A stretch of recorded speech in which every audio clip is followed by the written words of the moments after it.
అని చెప్పాలంటే విఘ్నేశ్వరుని యొక్క చవితి నాడు చదవవలసినటువంటి కథ అంటూ ఏదైనా ఉంటే శమంతకోపాఖ్యానం ఒకటే. మీరు విఘ్నేశ్వరోత్పత్తి చదివారా చదవలేదా? ఆయన భూమికి ప్రదక్షిణం చేసిన విషయం చదివారా చదవలేదా? ఆయన విఘ్నాధిపత్యం పొందిన విషయం మీరు చదివారా చదవలేదా? వీటితో సంబంధం లేదు. సంబంధం అంతా ఎక్కడ అంటే కేవలంగా శ్రీకృష్ణ పరమాత్మకి విఘ్నేశ్వరుడికి ఉన్న సంబంధంతో కూడుకున్న శమంతకోపాఖ్యానాన్ని ఒక్కదాన్నే చదవాలి. ఎందుకని?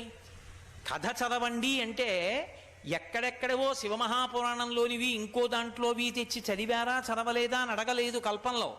చదివితే తప్పని నేను చెప్పట్లేదు, కానీ చదివి తీరవలసినది మాత్రం శమంతకోపాఖ్యానం. శమంతకోపాఖ్యానం ఎవరితో సంబంధం?